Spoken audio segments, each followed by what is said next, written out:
Oh, lovelies, I'm so freaking heartbroken. I mean, it's not a big deal.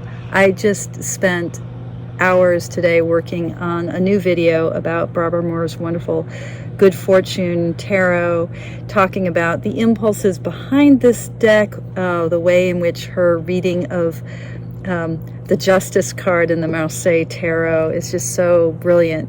She notes the ways in which the traditional iconography of that card, it looks like the Justice figure is balancing her scale on her right knee, which then means that she's tipping the balance. So the sense of justice being fate and it being impersonal, and this is just the way the universe is.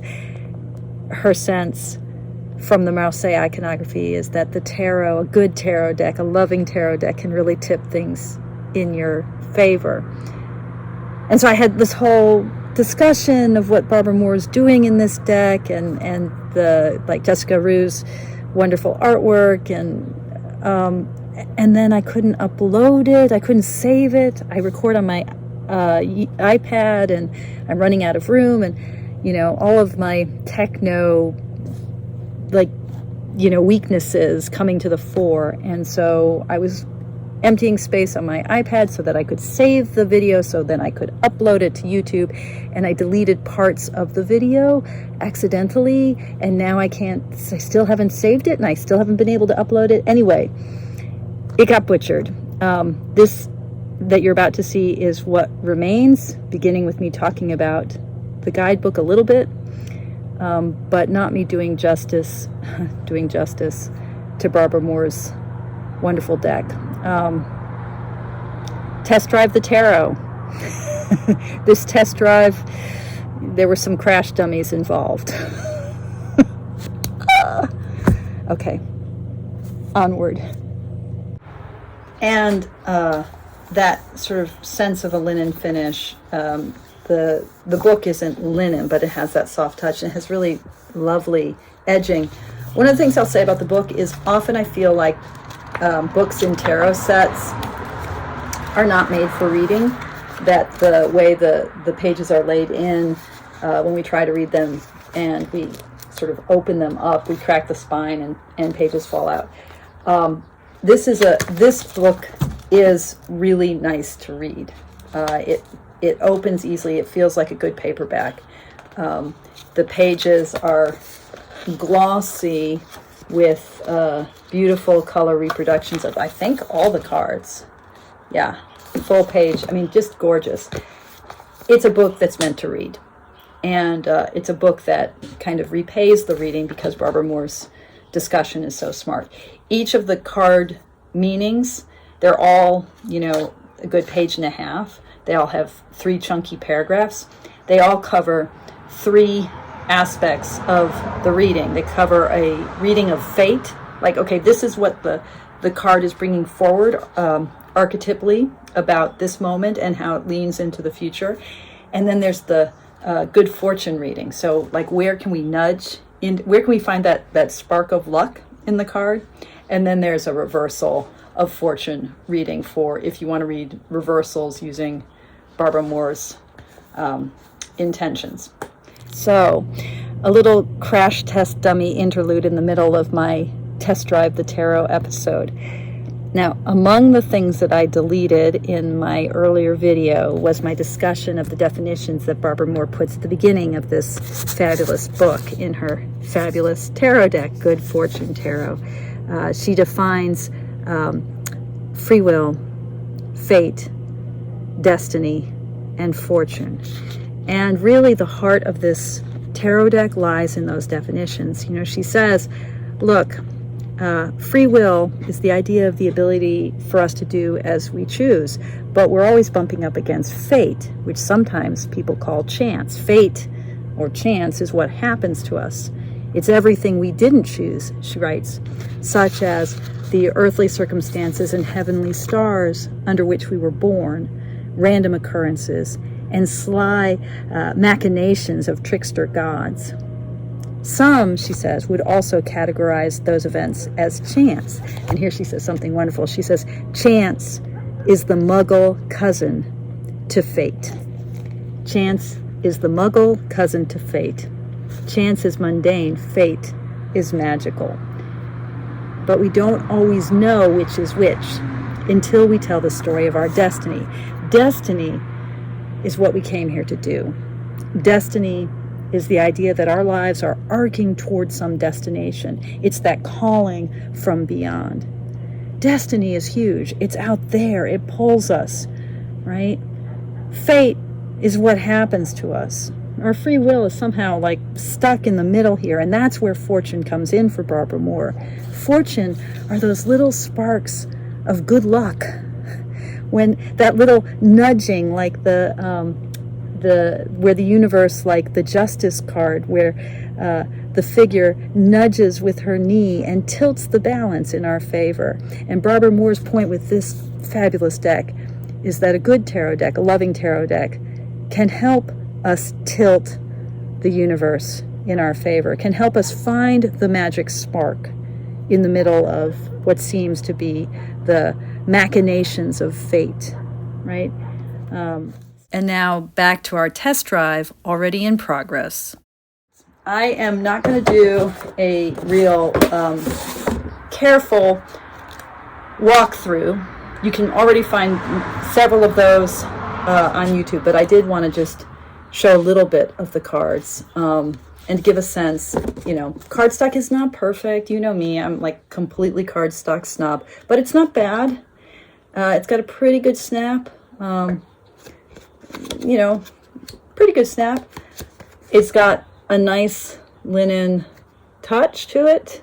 It's not edged, which for me is a plus. And just the colors. It's the palette is gorgeous. Jessica Roux's artwork. She's also the Woodland Warden's Oracle artist. It's lovely. Like, it really is. So, you know, great. And I have a feeling they're going to riffle pretty well, although, again, the core isn't perfect. But that's like my one, you know, if I'm going to have a critique, you know it's going to be about cardstock, almost certainly. And that I am true to form in that way. Okay, so beautiful color palette, borderless images. And notice the little touches from the Marseille. You know, this is not the magician as much as it's the Baudelaire or the Terre de Marseille figure, or like it's the magician read through a slight Tarot de Marseille lens, right? Similar feel for this is the High Priestess, but it's also La Papesse. It's got little touches of the Papesse. We've got that egg symbolism, which Jodorowsky made a lot of in his Tarot de Marseille. There's a little egg tucked in with his Papesse. I'll drop that image here. And then all of these symbols, I love, Barbara Moore at one point makes a beautiful distinction between symbol and sign, which I think is really helpful. She says, you know, everybody loves symbols until they want symbols to be more like signs, to have completely clear and unequivocal meaning. And the thing about symbols is they're replete with meaning. They seem full of meaning because they're not specific, right? They resonate with other symbols. And so this deck is full of symbols, but the guidebook is not going to say that symbol equals da-da-da for all time. It's going to encourage us. I love this. I love this with the little kids or young kids. And we'll talk more about this card.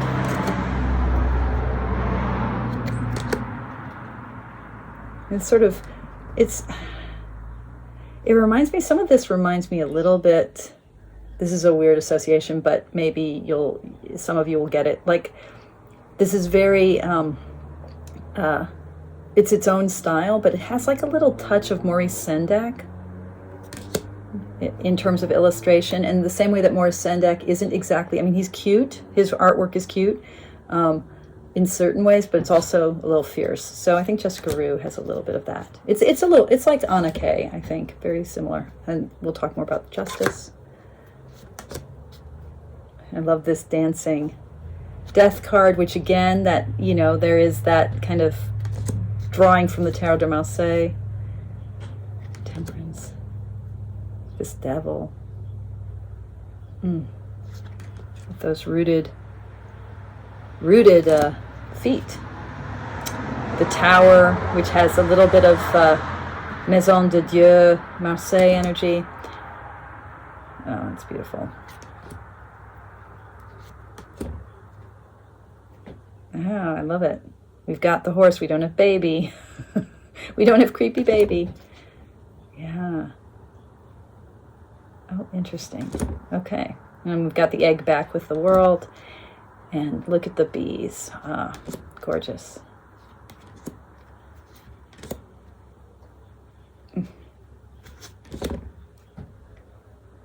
Fabulous.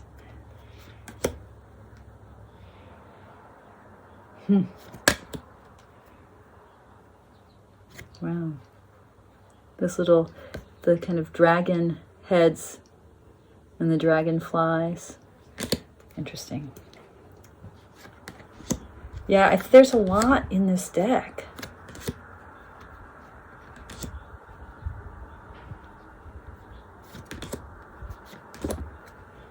The koi, the book mentions the dedication. One of the dedications in the book is many thanks to Rose the koi, model for the Ace of Cups and Page of Cups. Thank you, Rose, for lending your beauty, grace, and good fortune to our quirky little world.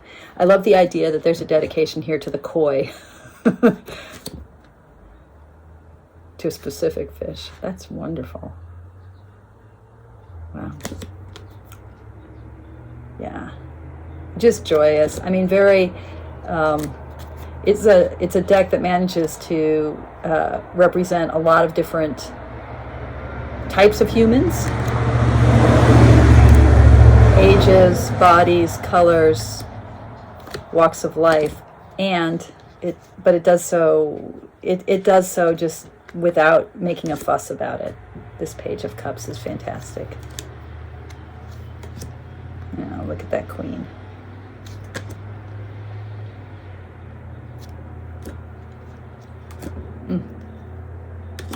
Yeah. Fantastic.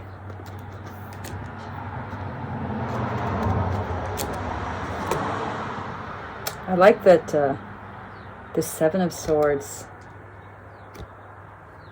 She does not look sneaky.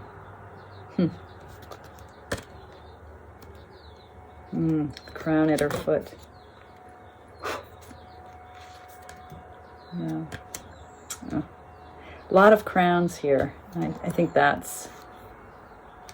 can see myself getting to know this deck over time. I can also, look at the wintriness of these images. Oh, and of course, we've got rabbits. I can see myself working, I love that. Moore and Roux. 2019-2024. Yeah, this deck was 5 years in the making. I can see myself working with this deck. Oh, that's fabulous. Little mouse with the key. I can see myself working with this deck over,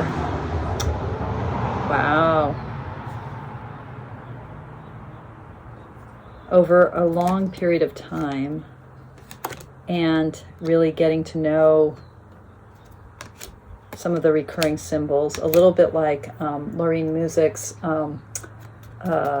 Pixie's Whisper Tarot, which is also a very sweet deck, but with a bite, that unexpected, a surprising bite. I love it. And I can also really see myself using this deck with clients. Okay, so I'm going to shuffle the cards and we're going to dive into my newest spread, test driving my newest spread, the spread that I'm calling Destiny Spread, the Destiny Spread, based on the Lover's card. Now, the traditional Tarot de Marseille Lover's card is often understood to be about choice. We see a young man between two possible love objects. I've worked with this particular card to talk about choices, and had created a spread based on the Marseille, where I talk about, like, look where his hands are going, look where his eyes are going. How do we choose? How do we choose between things? We might be drawn towards something and attracted towards something else at the same time. The Lover's card in the Waite-Smith deck seems to be more about harmony, coming together, this alchemical merging of opposites, drawing on the notion of Adam and Eve, and like the story of the fall, and what does it mean to reconcile our desire with the heavens. It's a 6, the number 6. It's the 6th trump card, the 6 major arcana. Those 6s for me in tarot are always about grace and about heaven meeting earth. So it's really a card about reconciliation. So there are these two very different interpretations of the Lover's card in the history of tarot. And what Barbara Moore points out with her imagery, right? The imagery that Jessica Roux gives us, where we have something that's a little bit like the Terre de Marseille with this Cupid pointing his arrow, or the arrow is already shot. So the choice has already been made. There's just 2 lovers. There's not that third. But there's also a sense of a kind of moment of activating free will in the middle of that destiny, right? So that's the inspiration for my destiny reading, right?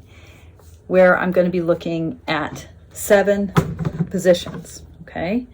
And those positions are, so beginning with the first 2 cards, the lovers, Adam and Eve, right? This is the flesh of the matter. Then moving to the next 2 cards, the angel's wings, really a reflection of the matter, then moving into resolution or harmony, and finally that 7th card is the mystery card, what remains unknown. Okay, so here we go. I've been shuffling.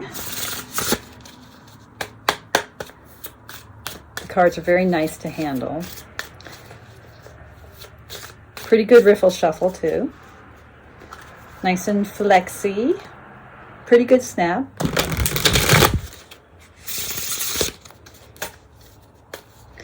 Okay, so we're going to dive into this destiny spread. So the idea of this spread, as Barbara Moore reads the card, the lovers, for her, that card is very much about actual love relationships. But what we're using this spread to get at is not to say that this is a spread just for love relationships. This is really a spread for discerning where our destiny and our fortune are aligning in this moment. Like how are we enacting our free will? So, you know, it might be like if someone came to you wondering about a new job opportunity, or where they were facing a moment of choice, rather than trying to point them in one direction or the other, this reading might help them see the different parts of the dilemma, the situation, and how to find like really satisfying, really self-empowering path forward in the middle of this circumstances. How do we meet our destiny, right? The destiny spread. So we're starting with a sense of the structure of the traditional Waite-Smith imagery of the Lover's card, and we're using that to develop a spread. That's what I've been doing in all of these Test Drive the Tarots. So thinking about that placement of the male and female figure in the Rider-Waite imagery, like in this slide here. So the first and the second cards represent the lovers and the kind of the flesh of the matter, like what's really at stake. So I'm going to pull my first 2 cards. And what am I asking about? I think I'm wanting to know something in my own life. Maybe I'm going to do a reading for the collective. This historical moment, particularly in the United States, as we're grappling with, about democracy, right? About democracy and how to meet this moment, a world historical moment, with grace, and to maybe, a little bit of a jumper, Queen of Cups. Just as I'm saying, how do we meet this moment? Let's meet it with compassion, okay? How do we meet this moment with grace, and to tilt things in a positive direction? All right, so we're going to pick the first 2 cards, which is going to give me maybe a sense of some of the tensions in this moment. The 2 Lovers cards. And I'm getting reversals here, but I'm not going to worry about them because this is already a complicated reading. So the first two cards, okay? The Six of Swords and the Tower. Okay, yeah, there we go. This is where we are right now. It's like a sense of, you know, how disastrous things can be, and like, how are we navigating this? Yeah, that kind of sums it up. This is this moment. I'm making this video.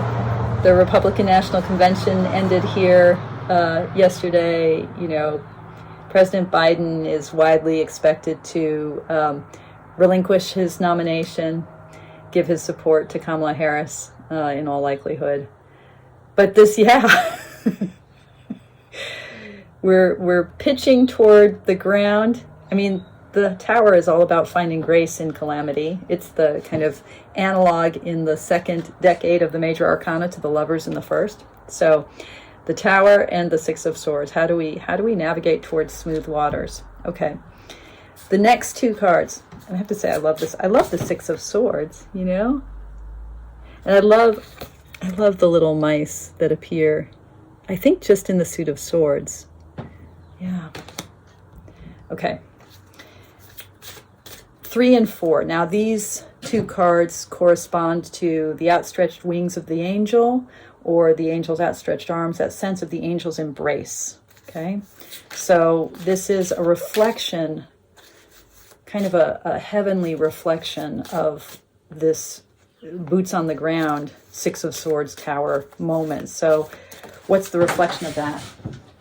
And I had a jumper, which was the Four of Pentacles. Okay, so another little mouse with a key. I guess there are mice everywhere in this deck. So think about that tight holding. I'm going to just, like that Queen of Cups that jumped out, I'm just going to kind of have in my mind. So we've got like compassion. We've got like a little bit of withholding energy that I'm sort of working with in this moment. But the two outstretched arms of the angel, or the angel's outstretched wings, the grace that reflects back on the situation. I'm going to pull those two cards now. The first one and the second. Okay, so we have the Star and the King of Pentacles. Okay, another little mouse. Yeah, so this movement of faith. This movement of faith and the sense of the overarching possibility of abundance, of the give and take of the natural world, of things being largely unfolding with that rhythm of the Pentacles, that, you know, like the Six of Pentacles, which is my card this month, that sort of give and take of the given universe, you know, the fundamental generosity of this created world, of this embodied world. The King of Pentacles trusts in that, knows that, encompasses that. The Star is the movement of faith. So if I think back to that jumper, that Four of Pentacles, I'm working with my tightness and my sense of withholding, and the grace in this moment has to do with this movement of faith and trust in the abundance of the universe. That's a kind of heavenly reflection of what's at stake with the Lovers, this Tower, Six of Swords. And now we're going to pull the next two cards. This is a 7-card spread. So the next two cards are representing the mountain that's between the Lovers in the imagery of the Waite-Smith card, and the Eye of Heaven, right, which is actually that sun, that brilliant sun in the original Waite-Smith imagery. So what's above and what's below, which is maybe a resolution of finding a harmony among these images that I pulled forth so far. So I think what I'm realizing is this is kind of like a guidance. These are guidance cards. What's protecting me in this faith and a sense of abundance can be a protective impulse, but now these next two cards are kind of like the cosmic answer here, maybe. What's above and what's below. I'm not sure. I'm test driving this spread. I'm not sure what these positions mean. We'll see.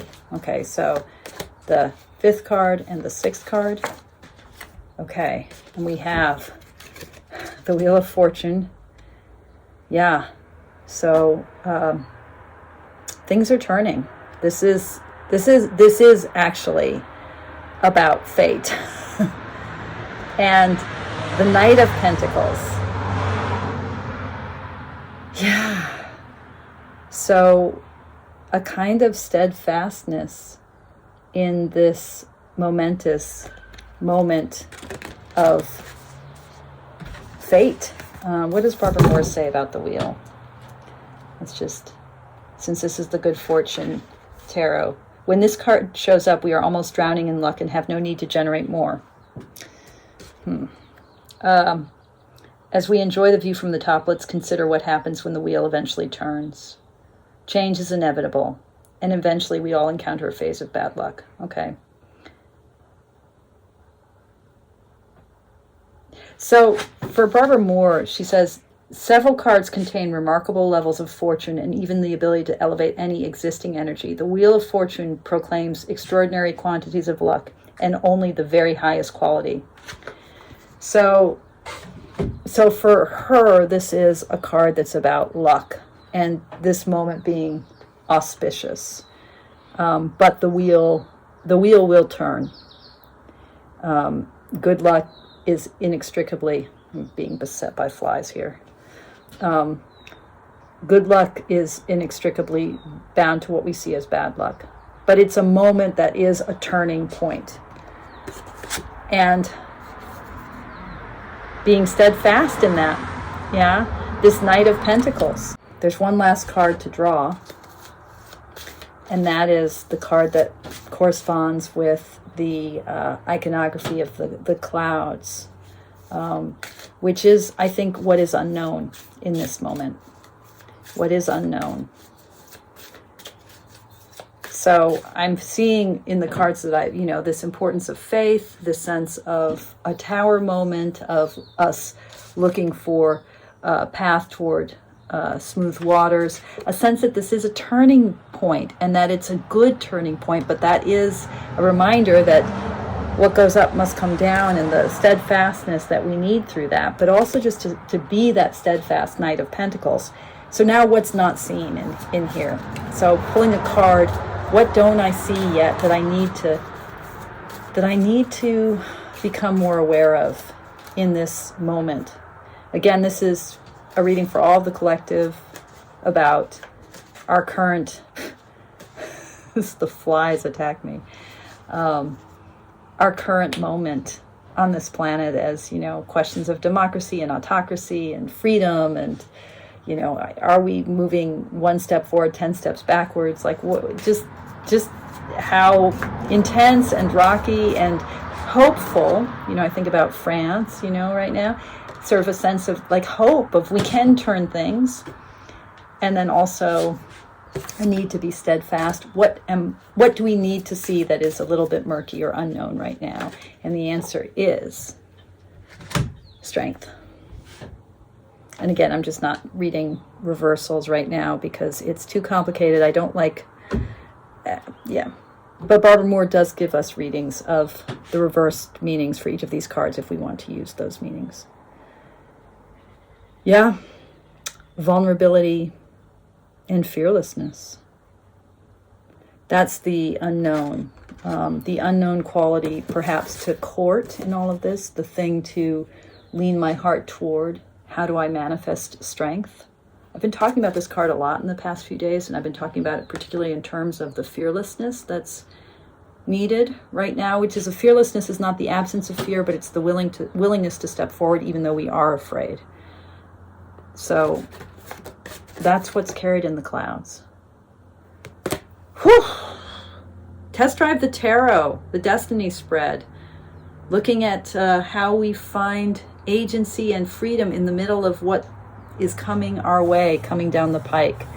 How do we meet our destiny? Strength. Yay! The Good Fortune Tarot, Barbara Moore, Jessica Roux.